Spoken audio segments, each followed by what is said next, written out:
বাবা শাহজালাল আউলিয়া রে বাবা শাহজালাল আউলিয়া, শাহজালাল আউলিয়া রে বাবা শাহজালাল আউলিয়া।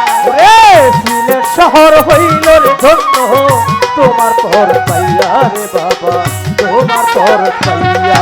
বাবা শাহজালাল আউলিয়া রে বাবা শাহজালাল আউলিয়া, সিলেট শহর হইল রে ধন্য তোমার পরশ পাইয়া রে বাবা, তোমার পরশ পাইয়া। ও বাবা শাহজালাল আউলিয়া রে বাবা শাহজালাল আউলিয়া, সিলেট শহর হইল রে ধন্য তোমার পর পাইয়া রে বাবা, তোমার পর পাইয়া। সৈয়দ বংশে জন্ম তোমার কুনিয়া শহর, 5 বছর বয়সেই তোমার মাতা পিতা মরে রে বাবা, মাতা পিতা মরে। সৈয়দ বংশে জন্ম তোমার কুনিয়া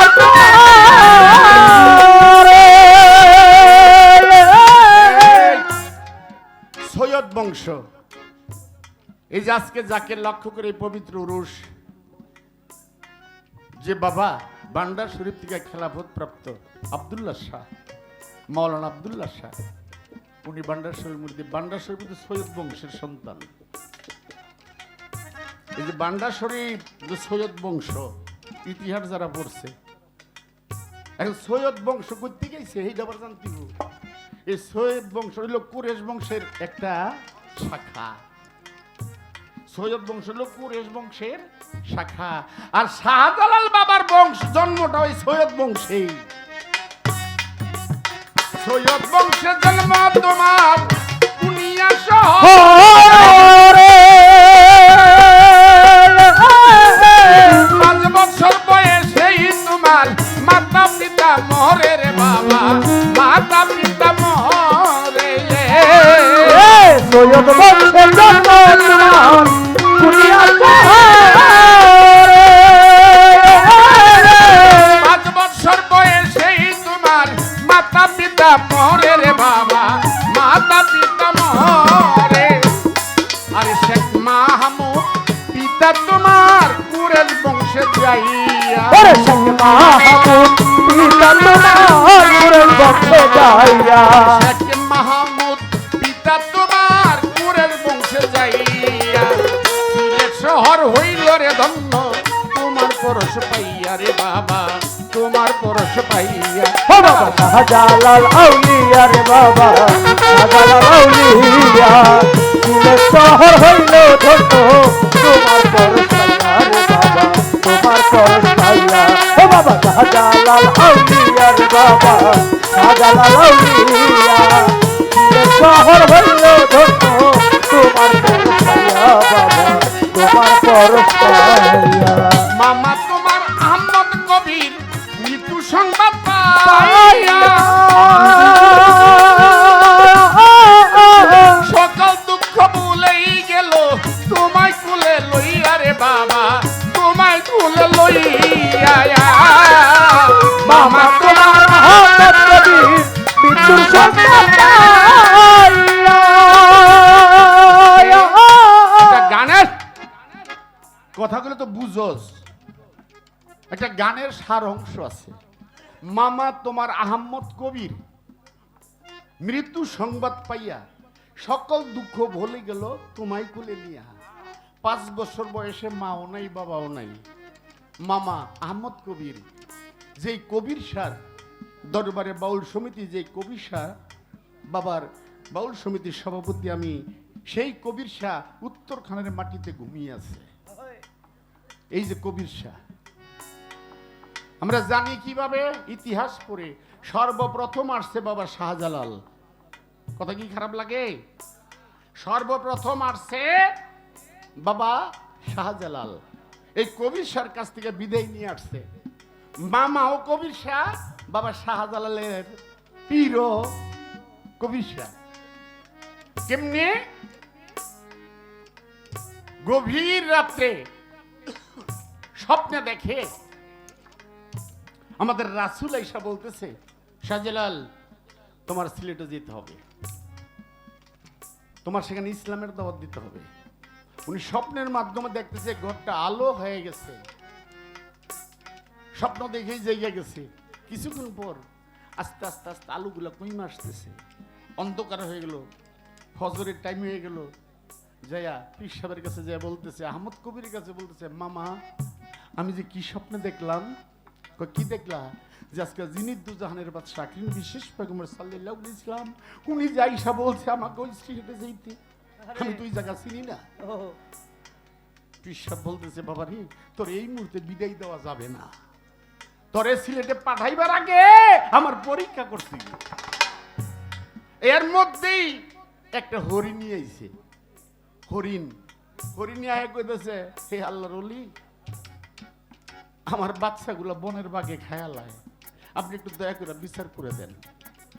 বাবা শাহজালাল ডাকদা মাথায় হাত দিয়ে কয়, শাহজালাল তুমি তো আমার ভক্ত, যাও ওই বনে যাও, হরিণের বিচার করে দিয়া হও। গেছে, গিয়া বাঘেরে ডাকছে, সব বনের বাঘ আইসা হাজির। ওই বাঘের মাথায় হাত দিয়ে কয়, এই হরিণের বাচ্চা কিন্তু আর কোনোদিন তুই খাবি না। মানে এই হরিণের, মানে এটা নির্ধারিত এই হরিণের, সমস্ত হরিণের কথা কিন্তু কয় নাই। কি কইছে? এই হরিণের বাচ্চা তুই আর খাবি না। মাথায় হাত দিয়ে বাবা শাহজালাল বলছে, কি বিচার করছো? তো হুজুর আমি বাঘের মাথায় হাত দিয়ে বলছি এই হরিণের বাচ্চা আর সে খাবে না। টান্দা বুকের মধ্যে নিয়ে কয়, শাহজালাল জি তোর এমন শক্তি আমি দিয়েছি, তুই ইচ্ছা করলে বাঘটাই মারতে পারতি। তোর এমন শক্তি আমি দিয়েছি, ইচ্ছা করলে বাঘটাও তুই হত্যা করতে পারতি, কিন্তু আমি তোর ধৈর্য সাগর বানায় দিলাম। আজকে তুই বাঘের মাথায় হাত দিয়ে বলছস হরিণ বাঘে আর বাচ্চা খাবে না। যা বাবা, আমার পরীক্ষা তুই পাশ করছস, এখন তুই শ্রীহটে চলে যা।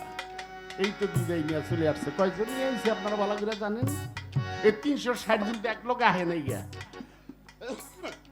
মনে করেন আমি উত্তরের থেকে 2500 লইছি, 10 জন আমার দলে যোগ হয়ে গেছে গা। তারপরে 2500 তারপর এর দিকে আরো 10 জন জোগাড় হয়ে গেছে, আপনার লোকে জামু আরো আইছে জামু। এই জামু করতে করতে সেইখান থেকে আসতে আসতে দেখা গেছে কয়জন আইলো? 360 জন এক হইয়া এই কলিমার দাওয়াত দিল। কে? বাবা শাহজালাল। আর ওই শাহজালাল সৈয়দ বংশ, আজকে যার উরুস উনিও সৈয়দ বংশ। এই সৈয়দ বংশ ওনার বাবা ছিল আবার কুরেশ বংশে। আর এখানে বলা মামা তোমার আহমদ কবির, মামা তোমার আহমদ কবির মৃত্যুর সন্তান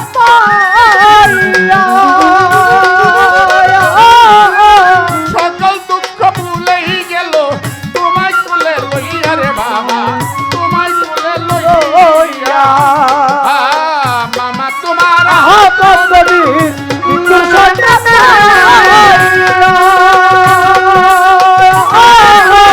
সকল দুঃখ ভুলেই গেল, তোমায় কোলে লইয়া রে বাবা, তোমায় কোলে লইয়া। আর শেখ মাহমুদ পিতা তোমার কুরেশ বংশে যাইয়া,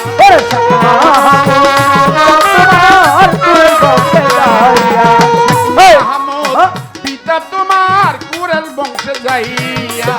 সিলেট শহর হইল রে ধন্য, তোমার পরশ পাইয়া রে বাবা, তোমার পরশ পাইয়া। বাবা শাহজালাল আউলিয়ার বাবা শাহজালাল আউলিয়া শহর হইল ধন্য, তোমার পরশ পাইয়া রে বাবা, তোমার পরশ পাইয়া। ও বাবা শাহজালাল আউলিয়ার বাবা শাহজালাল আউলিয়া শহর হইল ধন্য, তোমার পরশ পাইয়া রে বাবা, তোমার পরশ পাইয়া। 7 বছর বয়সে বাবায় কোরআন খতম করে, যে আল্লাহ রহমত করে তোমার উপরে রে বাবা, তোমার উপরে। 7 বছর বয়সে বাবায় রোজা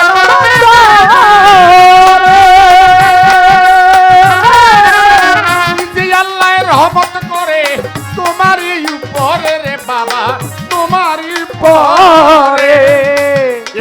পাগল মনির তোমার নামে যাবে কুরবান হইয়া ওরে পাগল মনি তোমার নামে যাবে কুরবান হইয়া পাগল মনির তোমার নামে যাবে কুরবান হইয়া সিলেট শহর হইল রে ধন্য তোমার পরশ পাইয়া রে বাবা তোমার পরশ পাইয়া ও বাবা শাহজালাল আউলিয়া রে বাবা শাহজালাল আউলিয়া সিলেট শহর হইল ধন্য তোমার পরশ পাইয়া রে বাবা তোমার পরশ পাইয়া বাবা শাহজালাল আউলিয়া রে বাবা শাহজালাল আউলিয়া সিলেট শহর হইল রে ধন্য তোমার পরশ পাইয়া রে বাবা তোমার পরশ পাইয়া বাবা শাহজালাল আউলিয়া রে বাবা শাহজালাল আউলিয়া সিলেট শহর হইল রে ধন্য তোমার পরশ পাইয়া রে বাবা তোমার পরশ পাইয়া রে বাবা তোমার পরশ পাইয়া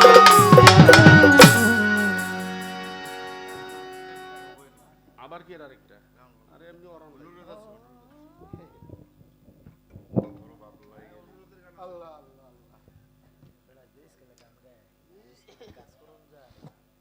সম্মানিত বাউল গানের আশিকান ওই গানটার জন্য 500 টাকা দিয়ে দোয়া করলেন। গানটা হলো বড় ভাব লাগে গেলি মনে।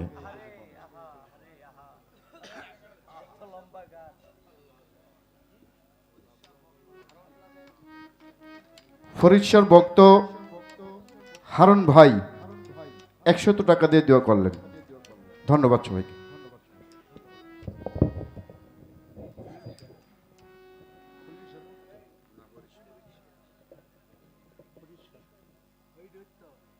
অনেক অনেক টাকা দিয়ে দোয়া করেছেন। তো বিএনপির নেতা জিলানি ভাই এই 500 টাকা পুরস্কৃত করেছেন, সাথে সাথে একটি গানের কথা বলেছেন। তো জিলানি ভাইকে আমি অনুরোধ করব, আমি যাবেন গা জিলানি ভাই কে একটু সময় দেন কেন 3টা গান অন্য শিল্পীকে অর্ডার করলে গাইয়া লায়, কিন্তু আমার বিবেকে বাধা দেয়। 3টা গান গাইলে এই পালার একটা মজা থাকে না। আমি অনুরোধ করে কই, অনুরোধ করে আপনি একটু অপেক্ষা করেন, আমি পরে স্টেজে গাইয়া দেবো। হ্যাঁ, ধন্যবাদ ধন্যবাদ। কেন অন্য শিল্পীর অনুরোধ করলে গাইয়া লাই তো, কেন আমি তো যে কি জানি কইছেন দাদার আমলের মানুষ, মানে ওরা যারা এখন গান গায় তাদের তুলনায় বিদায় আমি কিন্তু লাইন ক্রস করতে পারি না। ব্যাধিম্য করে আমি আপনার গানটা গাইয়া দেবো ইনশাল্লাহ। ধন্যবাদ।